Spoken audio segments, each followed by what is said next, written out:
Ya, of course, kita semua mau financial freedom. Hidup tanpa perlu khawatir lagi di bagian cari duitnya. So, dari kepenasaran ini, gue pengen tahu kira-kira dengan gaji ngantor, bisa berapa tahun sih sampai ke mencapai financial freedom? Sedikit bocoran dari hitung-hitungan di Google Sheets-nya, 14 tahun.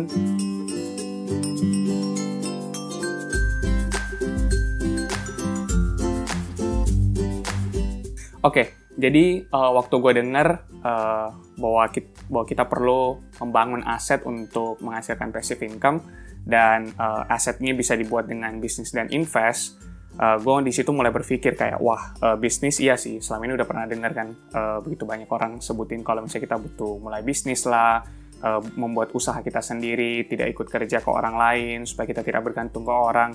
Ya, bener sih, tapi idenya untuk bisa menyelesaikan masalah seseorang ya nggak segampang itu nyarinya, dan bisa membuat solusi yang tepat untuk masalah itu juga tidak gampang. So, dari segi invest, yang gue pikirnya, kayaknya bisa lah, setidaknya melalui belajar cara orang-orang kaya di luar sana menginvestasikan uang mereka, kayaknya lebih doable gitu loh. Jadi, sementara jalan yang gue pilih adalah dengan invest dulu. Walaupun gue tahu mungkin di satu hari, setelah gue mendapatkan satu masalah yang gue bisa selesaikan dengan skill gue, ya gue akan coba bisniskan itu. Tapi setidaknya dari sekarang gue bisa mulai membangun aset gue sendiri dengan cara invest. Nah, tapi sekedar dari kepenasaran gue kayak mau coba hitung gitu loh, pakai Google Sheets dari apa yang selama ini gue pelajari tentang investasi. Kira-kira berapa lama sih, berapa tahun yang dibutuhkan untuk bisa mencapai istilah financial freedom, atau kayak income dari aset invest itu sudah bisa menghidupi gua untuk berapa lama gitu loh. Let's find out, dan nanti gua langsung bawa teman-teman ke Google Sheets-nya. Kita simulasikan, kita coba langsung hitung sendiri kira-kira butuh berapa lama. Dan untuk angka-angka yang akan gue pakai di Google Sheets ini, karena gue sendiri sekarang kerja di Taiwan, jadi mungkin gue takutnya untuk pemasukan, pengeluaran, kursnya kurang relatable untuk teman-teman yang mungkin lebih banyak di Indo untuk penonton UB Live. So, gue ada tanya sepupu gue yang lagi kerja di Jakarta, kira-kira pemasukan dan pengeluarannya berapa. Tapi kalau misalnya teman-teman tertarik untuk mendengar versi yang Taiwannya, teman-teman bisa langsung komen di bawah supaya gue tahu bisa dijadikan sebagai konten berikutnya. Kalau misalnya teman-teman mau melihat untuk situasi kehidupan kerja di Taiwan. Sebagai sedikit introduction untuk pemasukan dan pengeluarannya, jadi gue kasih background dulu untuk sepupu gue yang tinggal di Jakarta sana. Jadi dia lulusan S1 ITB jurusan elektro, dan tempat dia kerja sekarang itu dia lanjut dari pas dia masih magang, pas masih kuliah. Jadi untuk reference pemasukannya nanti. Kemudian untuk expense-nya, gue perlu ingetin dulu, dia anaknya super hemat. Mungkin teman-teman kalau ngelihat pengeluarannya agak sedikit gimana gitu ya, tolong diterima saja, memang seperti itu anaknya. Kalau boleh nih, mau dong tahu expense teman-teman yang kerja di Indo, sebenarnya kayaknya itu bakal lebih manusiawi kalau misalnya gue punya expense teman-teman yang mungkin hidupnya lebih normal, nggak sehemat sepupu gue. So, tolong komen di bawah atau DM ke Instagram ya. Thank you.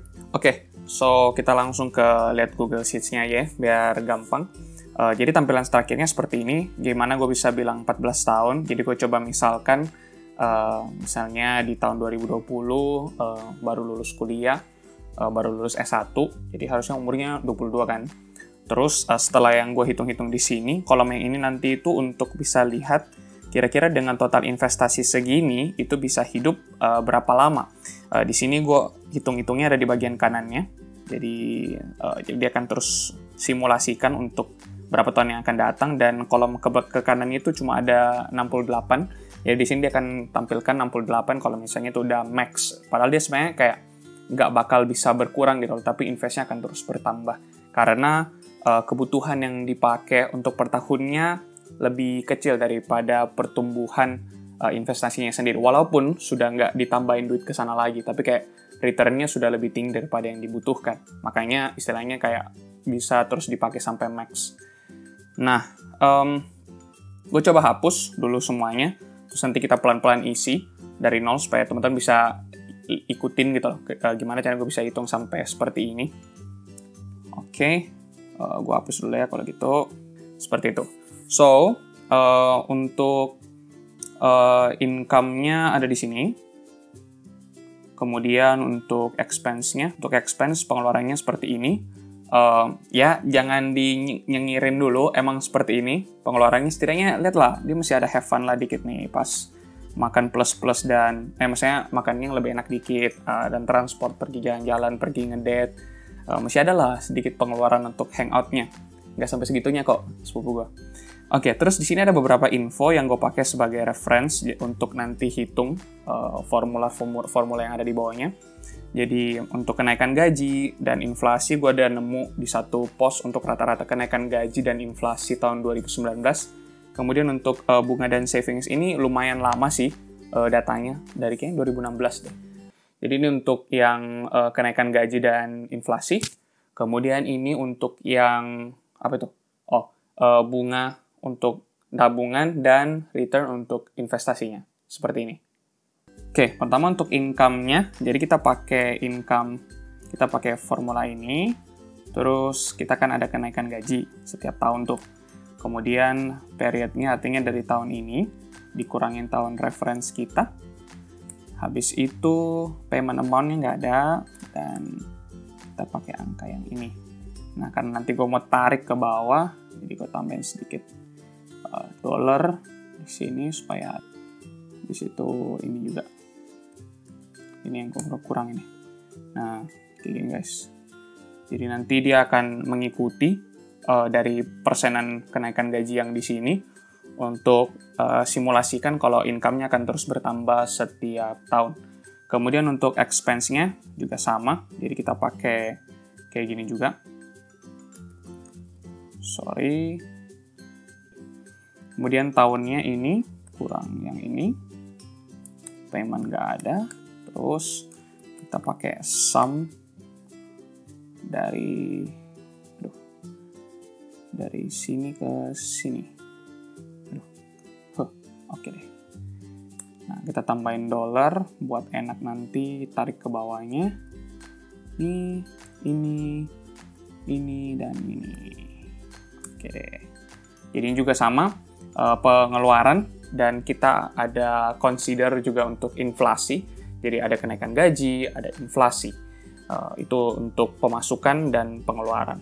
Kemudian yang ini kolom sedekah, ya biasanya saya set 10% dari income, ya langsung dari sini dikali 10%, ya langsung ada di sini. Ini bisa tergantung teman-teman sendiri mau disetting atau enggak, atau seperti apa kebiasaan untuk sedekah teman-teman, silakan modifikasi sendiri. Kemudian untuk saving, nah biasanya kalau saving, saya langsung pakai dari pemasukan, dikurangi dengan pengeluaran, dikurangin sedekah, terus nanti tinggal dibagi 2 deh. Nah, jadi itu untuk untuk savingnya. Sama, tarik ke bawah nih. Asik. Jadi tambah lama nabungnya bisa tambah banyak karena proporsi gitu loh. Kenaikan gajinya tambah, inflasinya nambah, tapi bisa kita lihat bahwa kenaikan gaji karena persentasenya lebih tinggi dari inflasi. Jadi kita bisa lihat kalau misalnya kita bisa selalu menekan pengeluarannya tetap di standar seperti itu, sebenarnya jumlah yang kita bisa tabung setiap tahunnya itu bisa bertambah, teman-teman. Kemudian untuk invest, sama nanti ini kayak saving, jadi saya langsung copy saja dari sini nilainya. Karena sama kan jumlahnya kita bagi 2 untuk tabung dan invest, kita tarik ke bawah juga. Nah, untuk total savings, ini kita anggapannya di tahun, kalau misalnya di tahun 2020, di akhir tahun kira-kira total tabungannya berapa. Jadi gampang kan, untuk tahun pertama kita tinggal tulisnya ini dikali 12. Sama begitu juga dengan invest. Ini dikali 12. Nah, untuk tahun keduanya lebih tricky. Jadi kita harus kalikan dulu total tabungan tahun lalu dikalikan dengan bunganya. Di sini kita dari sini kita kalikan dengan bunganya. Kita harus tambahkan yang 100% ditambah ini. Habis itu ditambah lagi untuk tahun ini. Jadi kita tambah tahun ini 12 kali jumlah tabungan di tahun ini, tiap bulannya berapa. Tuh, seperti itu guys.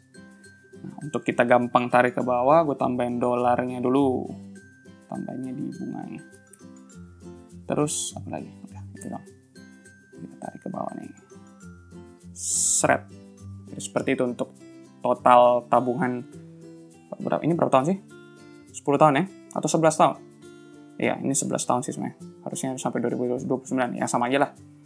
11 tahun, 443 juta. Tapi ya, ini sebenarnya agak kasihan sih, soalnya bunga untuk tabungnya kalah sama inflasi. Jadi sebenarnya kurang worth it. Tapi ya, nggak apa lah. Kita coba pakai reference angka persentase dari info yang tadi kita dapat. Kemudian di investnya juga sama, jadi tahun kedua kita harus kalikan dulu total invest yang tahun sebelumnya. Jadi 100% ditambah dengan return investasinya. Di sini, habis itu kita tambahkan untuk total, 12 dikali total investasinya berapa? Segini. Tiap. Nah, jangan lupa tambahin dolar juga, biar gampang kita tarik ke bawah ini. Kita tarik ke bawah. Ceter. Wah, hampir 2 kali lipatnya guys. Kalau invest totalnya bisa sampai 849 juta. Keren ya? Nah, kan tadi gue udah hitung tuh ke bawah tuh. Wah, ini tadi lupa hapus ya. Ya nggak apa, nanti sama aja lah. Nah, jadi kita tinggal tarik kayak ini, segini kan, maksudnya semuanya. Langsung kita tarik. Oh, sampai tadi kan tahun berapa tuh? 14 tahun ya? Oh, dia seingatku 35 kan ya? Nah, 35. Nah, sampai di sini. Nah, kita hapus dulu lah. Wah, panjang dia, umurnya sampai 70. Gue setting pertamanya 70. Habis itu, kayaknya tadi lebih gede itu soalnya gue inget deh. Gue merasa tabungan di sini tuh kayak terlalu dikit gitu loh. Padahal sebenarnya ada banyak kebutuhan seperti misalnya butuh beli mobil, nikahan, ada apa lagi ya? Mobil, nikah, DP rumah. Itu kan semua butuh uang dari tabungan kita. Nah, untuk 700 juta, 14 tahun 700 juta menurut gue terlalu dikit. Jadi, seingat gue ganti jadi 2/3 deh. Jadi, pertama kan kita bilang kita bagi setengah-setengah tuh, tabung sama invest. Kita ganti nabungnya jadi 2/3 kali 2 bagi 3. Oh, ya. Nah. Kemudian yang di sebelah kali ini kurang ini kurang saving deh. Set. Oke deh. Kita tinggal tarik ke bawah. Nah, jadi seperti ini gitu ya. Kok kayak salah ya?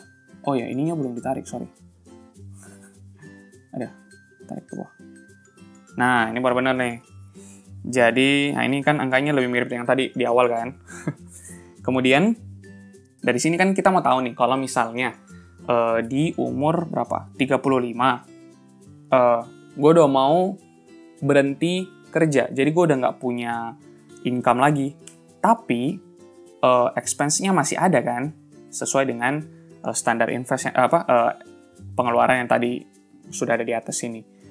Terus jadinya gimana bisa menutupi pengeluaran ini dengan total investasi yang sudah dikumpulkan selama 14 tahun ini.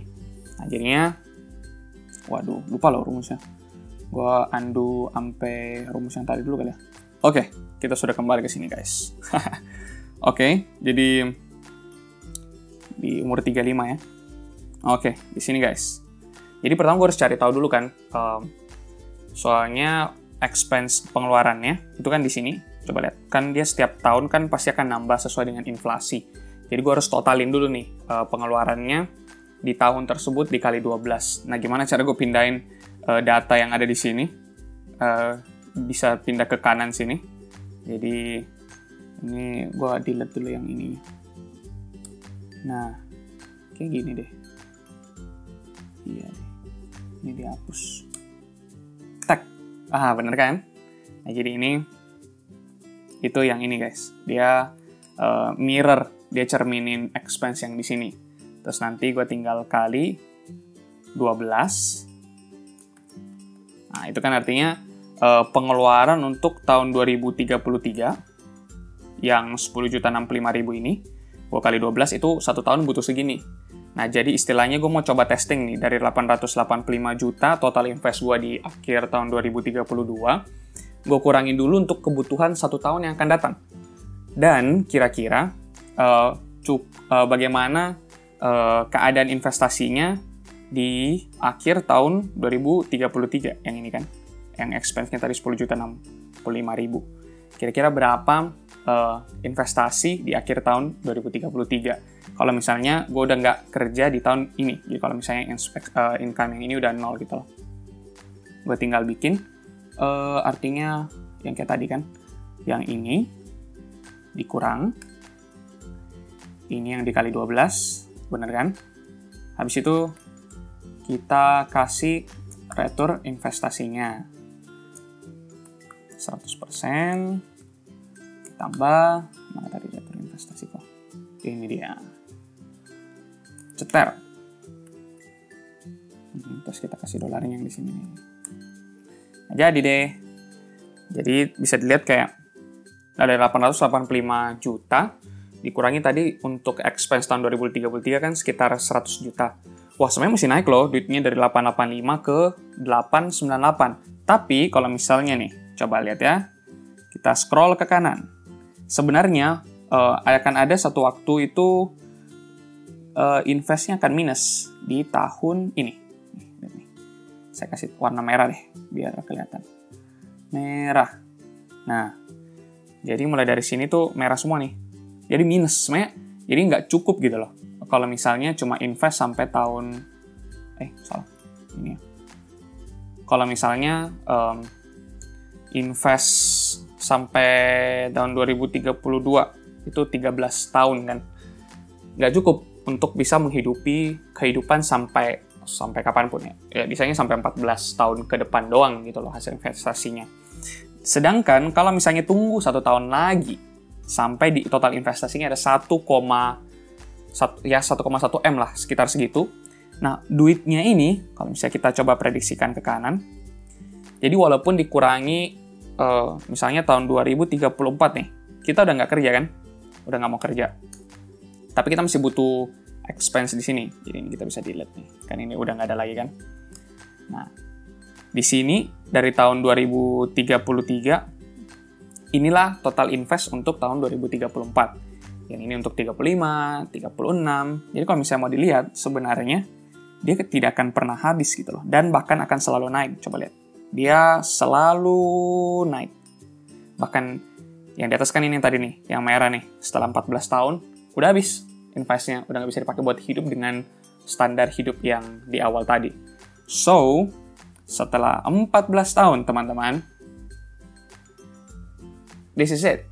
Jadi, teman-teman, dengan 14 tahun, jadi kalau misalnya tahun 2020, tahun ini, teman-teman baru lulus kuliah di umur 22 tahun, dan teman-teman kerja ngantor selama 14 tahun sampai umur 36 ya harusnya ya. Pokoknya ya tahun yang seperti tadi di Google Sheets-nya lah.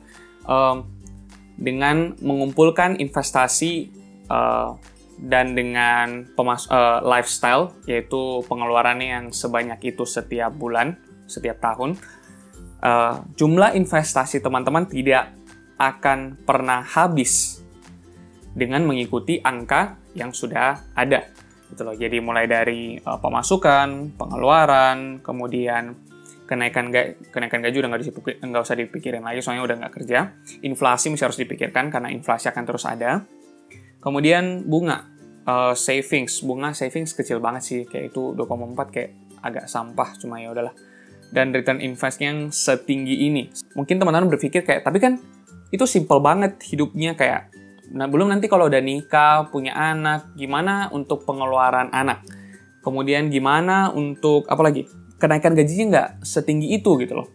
Nah, jadinya kenapa saya perlihatkan cara menghitungnya teman-teman, supaya teman-teman bisa melihat dan bisa menyesuaikan sesuai dengan keadaan yang teman-teman akan temui nanti beberapa tahun ke depan. Mungkin ketika ternyata pengeluarannya butuh ditambahkan karena teman-teman harus bayar cicilan mobil.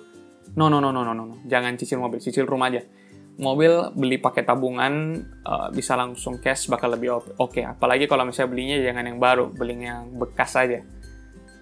Ya, mending deh kayak gitu. Sayang soalnya duitnya kalau misalnya awal-awalnya itu bisa dipakai buat invest supaya teman-teman bisa lebih cepat keluar dari kerjaan kantorannya, kan lebih asik kan. Jadinya teman-teman bisa mempunyai 8 jam lebih setiap harinya untuk belajar bisnis or buat bisnis atau mungkin doing apapun yang teman-teman mau. Menarik kan? Ya, itulah kenapa sekarang lagi booming banget financial freedom gitu loh. Jadi gaji ngantor bisa financial freedom nggak? Bisa dong. Berapa lama? Berdasarkan angka ini, 14 tahun. Berdasarkan angka teman-teman coba hitung sendiri deh ya. Nanti saya langsung include-kan Google Sheets-nya di description di bawah. Teman-teman bisa coba, bisa otak-atik sesuai dengan mungkin apa yang teman-teman tahu. Siapa tahu persentasenya berbeda untuk investasi yang teman-teman lakukan, untuk tabungan, bunga bank yang teman-teman gunakan. That's all okay. Just find out berapa lama kira-kira teman-teman butuh untuk mengumpulkan jumlah investasi yang bisa menghidupi teman-teman berapa puluh tahun ke depan. Oke, then thanks for watching. Kalau misalnya teman-teman suka dengan tipe konten seperti ini, jangan lupa like. Oh iya, kalau misalnya ada pertanyaan, lumayan private, bisa langsung DM ke Instagram @newbielife.